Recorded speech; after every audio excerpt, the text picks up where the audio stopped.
السلام علیکم ورحمۃ اللہ۔ ماشاءاللہ اچھا بیان ہے آپ کا، نیک اعمال کی طرف آپ نے ابھارا ہے، ایمان عقیدے کی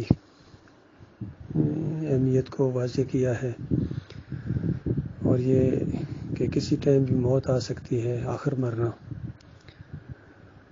آج خبر آئی ہے کہ ایک اور آدمی رولا کوٹ میں سجدہ تعظیمی کے اس چکر میں اپنی جان ہار بیٹھا۔ حالانکہ اتنا زیادہ انہوں نے عمل بھی کیا تھا۔ رولا کوٹ کی جو مسجد ہے وہاں بہت ہی قیمتی جگہ ہے، وہ ان کی ذاتی پراپرٹی تھی، وہ انہوں نے دی اس جماعت کے لیے۔ وہاں مسجد بنی، پھر دوسری منزل ڈالی گئی، پھر تیسری منزل ڈالی گئی، یعنی کتنا خرچہ ہوا وہاں، کتنے سارے معاملات۔ لیکن جب یہ سجدہ تعظیمی کا شرک آیا محمد حنیف کے اندر تو اس کی فریب کاری دیکھو۔ ٹیلی فون پر گفتگو ہوئی ان کے ساتھ، رفیق صاحب نام ہے ان کا، تو رفیق صاحب نے ان سے پوچھا کہ یہ اگر کوئی سجدہ اللہ کو مانتا ہے تو پھر، تو محمد حنیف صاحب کہتے ہیں ٹھیک ہے، یہ بھی ٹھیک ہے، یہ بھی ٹھیک ہے۔ بس اس کے بعد وہ اسی پر یعنی رہے، اور دوسری طرف جو اللہ کو سجدہ ماننے والے تھے ان کے ساتھ محمد حنیف نے کیا کیا، فریبکار نے ایک طرف کہہ رہا یہ بھی ٹھیک ہے، اور دوسری طرف ایسی مساجد کو جو اللہ کے سجدے والے تھے اس کو تالا لگا دیا، ایسے ناظمین جو اللہ کو سجدہ ماننے والے تھے ان کو ناظمیت سے اتار دیا، اور ان کو باغی اور انتشاری کے القاب دیے۔ تو کس طرح یہ دوگلے لوگ ہیں۔ یہ مشہور بیان آیا تھا سہیل خان کا کہ جو اللہ کو سجدہ مانتے ہیں یہ بھی جنتی ہیں، اور جو یوسف علیہ السلام کو سجدہ مانتے ہیں وہ بھی جنتی ہیں۔ اور اس کے بعد جب حنیف صاحب نے ڈنڈا چلایا کہ دونوں جنتی کیسے ہیں، جو اللہ کو سجدہ مانتے ہیں وہ تو قرآن کے انکاری ہیں، توحید سے ناواقف ہیں، ایمان سے خالی ہیں۔ تو اس کے بعد پھر رجوع کیا سہیل خان صاحب نے، اور پھر کہتا ہے بس جو قرآن میں آ گیا، جب قرآن میں آ گیا، قاری خلیل الرحمن کہتا ہے کہ لی ساجدین کو کہاں لے کے جاؤ گے، یہ تو قرآن کی نص ہے، لی ساجدین قرآن کی نص ہے۔ اور 6 نمبر آیت میں جو یعقوب علیہ السلام نے لی ساجدین کی تفسیر بیان کی ہے اس کو یہ بے ایمان نہیں مانتا ہے، نہ محمد حنیف مانتا ہے، نہ سعید احمد مانتا ہے، اور نہ منور سلطان مانتا ہے، نہ عتیق الرحمن مانتا ہے، نہ ڈاکٹر عبداللہ مانتا ہے۔ یہ سارے ڈٹ گئے ہیں اللہ کی کتاب کے مقابلے میں، انہوں نے ایکا کر لیا ہے، صف بندی کر لی انہوں نے کہ اللہ کی کتاب کی نہیں چلنے دیں گے۔ ابھی دیکھیے اوپر یہ کلپ ڈالا ہے کسی بھائی نے، کتنی واضح بات اس کے اندر ڈاکٹر عثمانی رحمۃ اللہ علیہ نے بیان کی ہے، اور بالکل سمجھ میں آنے والی یہ تفسیر ہے۔ اس کو ساتھیوں کے لیے میں دوبارہ سنوانا چاہوں گا کہ دیکھیے کتنی سمجھ میں آنے والی یہ بات ہے، اور اس کو محمد حنیف صاحب نہیں مانتے ہیں جناب۔ یہ سنیے، آپ اپنے کانوں سے سنیے کس طریقے سے ڈاکٹر عثمانی رحمۃ اللہ علیہ اس بات کو بیان کر رہے ہیں، اور بحثیں کرتے رہے ہیں۔ جناب یوسف کو ان کے بھائیوں اور والدین نے سجدہ کیا نہیں حضرت، فَخَرُّوا لَهُ سُجَّدًا، کہ اللہ نے جو رحمت فرمائی اس خاندان پر تو سب خرو یہ گر پڑے، لہو کی ضمیر اللہ کے لیے، اللہ کے لیے سجدے میں گر پڑے۔ اور جن کا ایمان صحیح نہیں ہے وہ کہتے ہیں کہ ہم کو بھی ہمارے لیے شاگرد سجدہ کرے، اس کے لیے تفسیر یہ کر دیتے ہیں کہ حضرت یوسف کو سجدہ کرے۔ دیکھا آپ نے،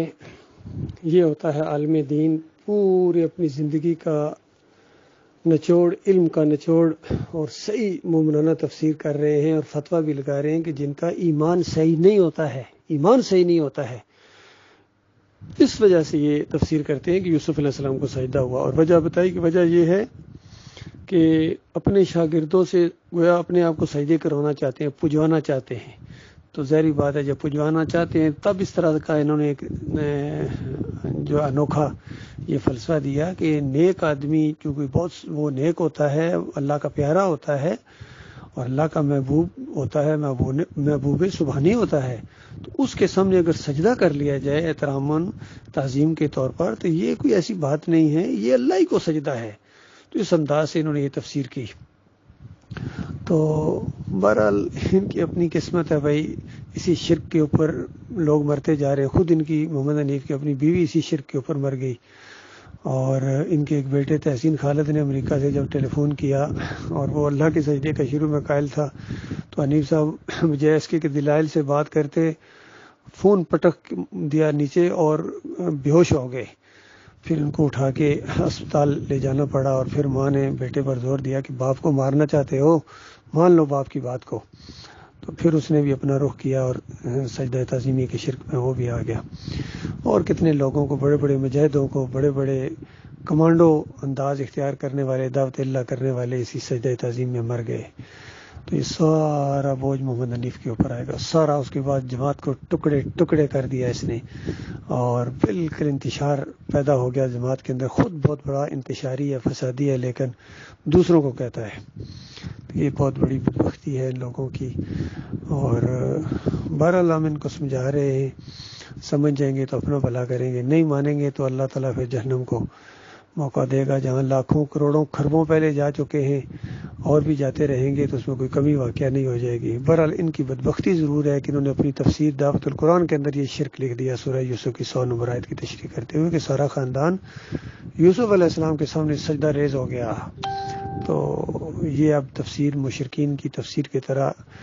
اس خانے میں رکھی جائے گی، اس ڈپارٹمنٹ میں رکھی جائے گی جہاں محمود الحسن کی تفسیر ہے، جہاں اشرف علی تھانوی کی تفسیر ہے، جہاں طاہر القادری کی تفسیر ہے، یا ابن کثیر کی تفسیر ہے۔ حوالے کے لیے مومن پیش کیا کریں گے کہ دیکھو یہ ہیں اللہ کے باغی جنہوں نے اللہ کی بندگی کا رخ پھیر دیا بندوں کی طرف۔ اللہ تعالیٰ غور و فکر کرنے کی توفیق عطا فرمائے۔ اللہ کے بندوں، سارے اعمال، نیک اعمال جتنے ہیں، یہ ایمان خالص کے ساتھ ہیں، توحید کے ساتھ ہیں، رد شرک کے ساتھ ہیں۔ اگر شرک تمہارے اندر ذرہ برابر آ گیا، وَلَوْ أَشْرَكُوا لَحَبِطَ عَنْهُمْ مَا كَانُوا يَعْمَلُونَ،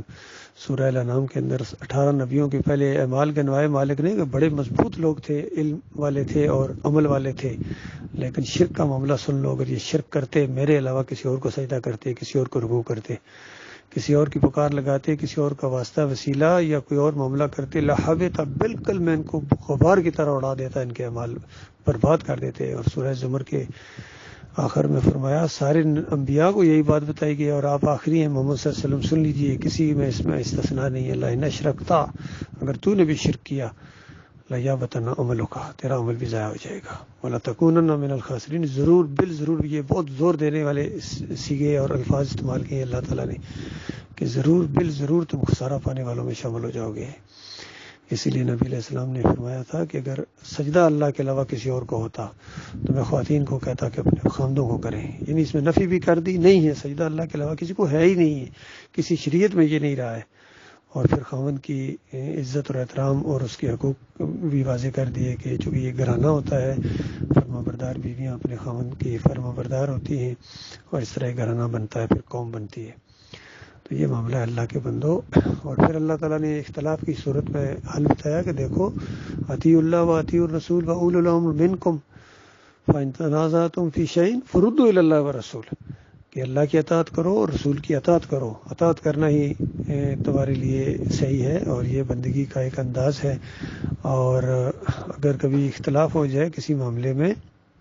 کیونکہ اللہ اور اللہ کے رسول کے ساتھ اختلاف سوال ہی پیدا نہیں ہوتا، پھر تو معاملہ ہی ختم ہو جائے گا،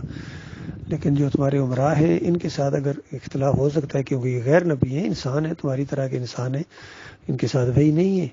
غلطی بھی لگ سکتی ہے، اور اگر کوئی معاملہ اس طرح کا پیش آ جائے اختلاف کی صورت میں، تو اس کو اللہ اور اللہ کے رسول کی طرف پھیرو، اور دونوں کو یہ چاہیے۔ اور یہ امیر یا حاکم یہ نہیں کہ اپنی دوست جمائے اقتدار کے نشے کے اندر کہ نہیں جو میں نے کہہ دیا ہے مانو میری بات، نہیں۔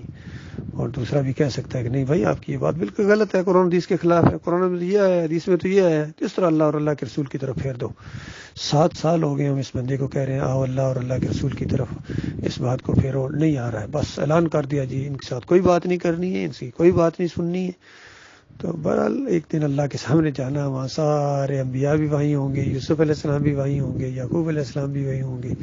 موحد عالم دین ڈاکٹر عثمانی بھی وہیں ہوں گے، اور یہ سارے وہاں ہوں گے۔ اس دن پتہ چلے گا کون جیتا کون ہار گیا۔